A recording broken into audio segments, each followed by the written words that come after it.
Hello and welcome back to Rage Gaming. My name is Lala and today I've got a special one for you. I'm just now home from Gamescom where I got to not only see Wilds and play it too. There's the massive booth for the game where there's this massive line to play it and also where the dev stream is currently being held. So while you would go up to it, you'd queue around and around and around. And for a good chunk of that, you'd be right in front of the couches where they're sat talking about the game, playing the game. And then just to the side of that was a kind of glass booth, which is more audio protected, I guess, where they're doing some of the more calmer gameplay stuff and having a translator. What you were queuing up for here though is basically just a limited session. I think it was about 20 minutes, but we were invited to Gamescom to come play the game for a private session, which means I was able to play the game for about 90 minutes, 30 of which I was able to record in one specific mission, which was the same mission to my understanding that you were seeing in the dev streams and so on. So today I do have my own footage to show in this video. With that, I want to give a massive thanks to Capcom, Jono, and the team who ran the session for us. But I do want to say that the crowd for Wilds was massive. I figured I'd queue up,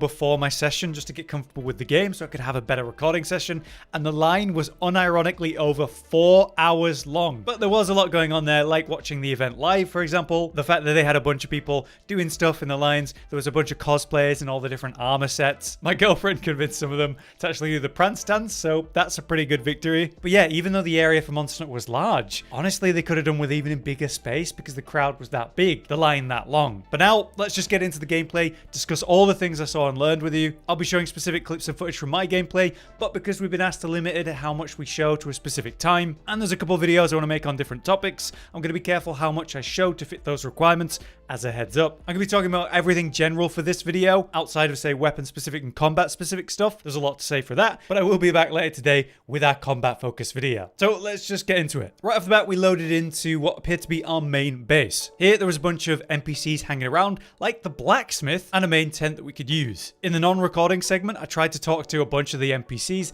like the blacksmith, to have a look at what's really going on, but we weren't able to interact with them, which was probably a smart thing by them. In any case, we have the tent. We weren't given a chance to place any of the temporary tents, but I did see that 3 had already been pre-placed around the locale. For the temporary tents that you can pop up, there's general points you can place them, working as fast travel points as usual. Something you'll definitely want to know though is that placing them should be done carefully. Monsters can and will attack them, destroying the camp, as actually shown by Ryozo on the dev stream today. During a fight, he brought a monster to the camp, went inside the tent, and then it was crushed while he was inside. So yeah, be careful. It still works all as the same as before though. You open up the map, you choose which camp you want to go to from a current list of options available. Now, obviously, 2 weapons can be equipped. You're able to swap them in and out at the tent under the change equipment menu. Here you can see our 5 armor slots as usual, but now there's 2 weapon slots instead of 1, and it's called your primary and secondary. The only real difference between the 2 seems to be what you first spawn in with, so your primary is the one you'll load in with, but you can swap between them instantly, no problem. To swap between the weapons, you simply press the keybind for that, which was right on the D-pad when using a controller,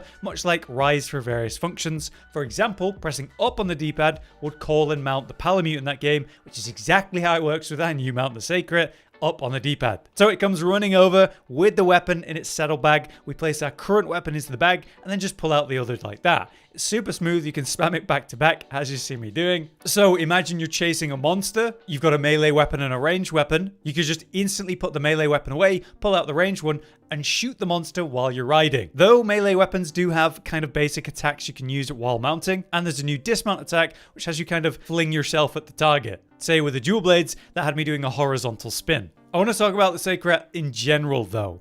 It surprised me how it works. So what it has is multiple speeds and a stop function, but it kind of always runs forward. This reminds me of other games like Zelda and horse mounting there, where the mount just kind of goes forward when it's going, and it's up to you to turn it and manage the speed. There's 2 modes, which is kind of like auto movement and then free movement. Auto movement is going to automatically go to whatever your priority target is. So let's say you open up your map and mark something, that's going to be where the scout flies are going to aim you at with the green line, and that's where the sekret's going to follow that route. It's honestly really smooth. While it's mounting and traveling, we can open the map, open up our inventory, mess around with other stuff, while still smoothly moving to our objective. It'll also climb terrain automatically, so anything that you can climb or jump over, it just does it for you, so it looks cool, but it's very smooth. In terms terms of keybinds, I believe it was R2 to full stop the mount, and then R1 to sprint right as normal. So you press that, tap that to change the speeds, or hold it to go to the max speed. Now for a couple things to do with the inventory, say the armor. When we go into the equipment page, like we're looking at weapons, you can also of course click on your armor,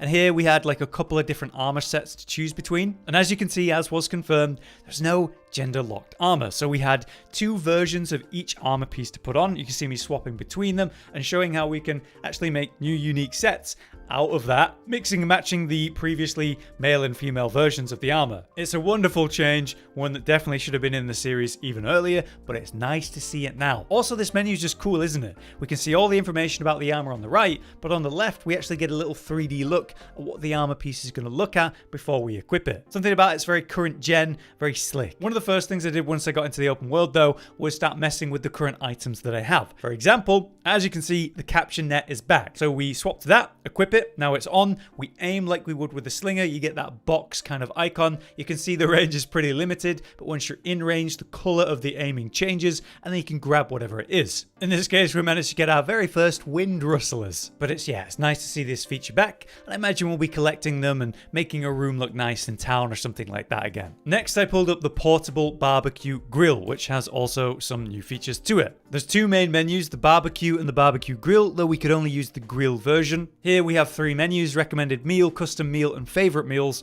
Obviously I had no favorites, so I just chose recommended meal, where it gave me what it felt I would generally benefit most from. This one was health and stamina using meat. The mushrooms would give additional duration benefits and a actual effect. And then finishing touches, that will be the garnishes, I guess, which in this case would give me element resistances from the honey. So you've got the main ingredient, you've got additional ingredients, and you've got the finishing touches to choose between. This should also change the visuals of what you're actually cooking, which is pretty cool. I did look at the barbecue menu though, just to have a see, and that is the familiar mechanic that we're used to. Place meat over the cooking, press the button to end it when the time's right, and there'll be that song that plays, and for some reason it's best done when well done. Just don't burn the meat, basically. Next, I made sure to try out the mobile grapple. So we have that slinger back, but it's now a grapple, and it can grab things as you're going by. In this case, as I was driving by, I saw that there was just something I could grab off the wall, and instead of having to go physically over to pick it up, you can instead aim with your grapple, press the associated button, which is circle on a PlayStation controller,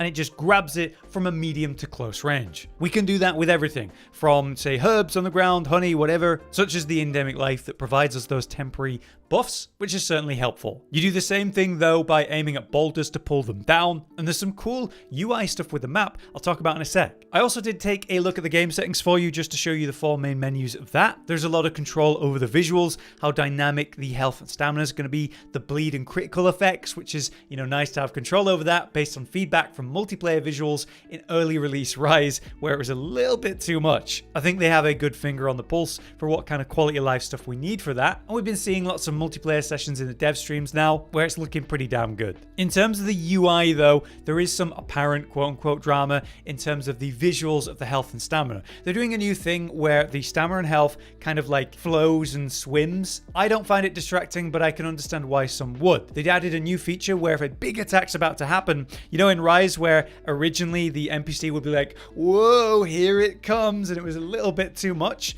There was a thing in the menu at launch where you could turn that down so that they only call that out sometimes or, less invasively. I was looking for similar options like that in the menus. I couldn't find anything specific, but I still expect to be able to turn that down if it is something that bothers you. Now let's talk about the environment. I went around the area, going to different places, and essentially, even though we're in a desert area, there was a lot of subtle differences. There was a cave area with lots of boulders to pull down, paths and routes to get quite high and vertical over the monster. Open areas where it's mostly just desert and sparse shrubbery. A much more life-filled area where there's kind of an oasis and it's very green and pretty. The place where you find Ray the first time is super vertical. These massive steeping dunes that you can get actually higher than the monster just by standing on. But there are dangerous terrain features. For example, I was warned when I was in the soft sand area that, something could happen if we don't move from that. If the monster were to be too loud or do something too heavy, a kind of sand wormhole could open up and drag you in. So you gotta watch out for that. So visually incredible, but mechanically there is stuff going on that can be used to your advantage, sure, but also backfire on you. The very existence though with Ray changed the weather. It turned it into this dark blue storm, lightning crackling and slamming down in random places. This storm rolls in with his very existence. It's very ominous, very cool, and I look forward to seeing what other monsters are going to interact with the weather system in that way. But one thing that I should highlight, because it's quite special, is in those cave sections, there's sometimes these little passages where you need to go from A to B to get to a secret area or something like that. And yes, that might mean underwater swimming. Now, to immediately burst your bubble, this does not mean underwater combat. It's literally just a traversal. You can pick stuff up, maybe gather some fish or something. You're just passing through. There is no combat mechanics while underwater swimming, but you know, because the mechanic is there, maybe in the expansion, they could do something with this. Oh, another thing I want to talk to you about is pod types. This is really important, surprisingly so. Now, we all know pods and stuff, say flash pods, dung pods, stuff like that. We have lures that we're going to use, but there's a new kind of ultra large dung pod, which is meant to be used to deal with packs of enemies, and it's important to know how that works. Take the doshaguma. It comes in a pack of 3, at least in the times I encountered it and I've seen on the dev stream. You're hunting the alpha, the big one. So you take a large dung pod and shoot it at the pack. That will disperse them, and usually they'll go running off in different routes. That's a great way to deal with packs of enemies because balahara do it too, and I imagine lots of monsters in the game are going to be in packs, so you want to separate them. You don't have to, you could take down the smaller ones or just ignore them, but it definitely makes things more complicated. Take this moment where I'm playing with the bow, I'm trying to fight the alpha, and the regular version keeps getting in the way. I end up shooting through the regular version into the alpha, which felt awesome, but yeah, it definitely made things more complicated. There's other kinds of pods to help you with stuff like this, like a specific lure that gets the alpha to focus on you if you wanted, and you could draw it away. Or there's the paintball style that's actually back now to help you keep track of the monster considering the very large map that we're playing in. Speaking of map, it's a very 3D style map. When I looked at the mini map from footage before I played, I must admit that I was not sure how it would work since it's kind of like tilted. But if you hold L1 on a controller as before, you'll open up the radial wheel as well as make the mini map bigger, letting you have a real close look. If you open up the map itself, you can see that it's quite large. We can zoom in and out, but you can also kind of turn it to look flat or from bird's eye view. This helps you get a gauge of the terrain, and it shows you where, say, the sands are reaching up higher, or say there's a tunnel or walkway below or above you. It's actually quite easy to understand once I was in game, where when I was looking at the footage like you are now, I found it a bit harder. So I wouldn't worry about it. I think it's actually really well done. They did this based on the feedback from World. I believe it was to do with the ancient forest. And now I feel like I can really understand where the vertical stuff is and how to get to places. But the other side of that is all these crazy amounts of icons all over the minimap. These disappear when you pick them up, which does clean things up, but environmental stuff like, say, pulling down rocks, they instead grey out, and then they get a timer that slowly fills the icon back up until it's available again. I do think they've thought this through pretty well. It's just when you initially get into an area where all those icons are, it looks like there's a lot going on, and to be fair, there is. If you want to mark something though, it's super easy. You open up the map and then just use the keybind on the monster, item, or wherever you want to go. In this case with a controller, it was right stick. And then the scout flies will do the usual green path thing. And again, the sekret will auto run to it if you're on auto run mode. Also, mantles are definitely back in some form. We had a ghillie mantle to use in this play session. We'll see what other mantles come back from World though. In general, the world felt very alive. Something that was pretty cool was small monster interactions. Instead of just attacking me while the main monster attacks me at the same time, they would actually turn on the main monster, especially if you just staggered it or, you know, it's on the back foot. They'd kind of sense the kill and go for the monster instead. So the ecosystem reacts to each other instead of just you, which is a wonderful but subtle change. Of course, things like turf wars are back though. I saw one between balahara and doshaguma where balahara wrapped itself around Dosha like a snake and was kind of constricting it. Really cool stuff. And in my session, I also saw one between Ray and Dosha too. That was not quite an equal fight. There's other stuff like wandering NPCs and the fact that we can use an SOS flare to summon even NPC allied hunters that will really help a fight, which is something they encouraged us to do in the play session. I think that's going to be really nice for beginner players in particular. Overall though, guys, something about this feels so good. My 60 minutes of no recording flew by. I was just trying to work out all the systems before recording to then be prepared, get the best footage I could. The 30-minute session where I was recording was over in an eye blink. The game is stealth though, it's still Monster Hunter, but there's this sheer progress of the world and quality of life, the feel of the world and the monsters reminds me a lot more of World, but with a massive step forward. It feels less like a video game and much more like in a real living world. Them capturing that feeling so well, I think is an incredible achievement. The new monsters are simply fantastic. The combat feels a bit more grounded, but yes, pushed forward in its own ways. I'm looking forward to talking about it in my next video, so I'll see you for that in a couple hours. For now, I've been Hollow, you've been you, thank you for watching. Josh, Cotton, and Hollow with the videos, dropping the humor like a hammer on your tippy toes, bringing entertainment on a daily arrangement to take our insanity and turn it into entertainment. Yes, I said entertainment twice, to reiterate that it is nice to look into your faces on a mostly daily basis when you let us in your homes to make the whole world a stage. Goodbye.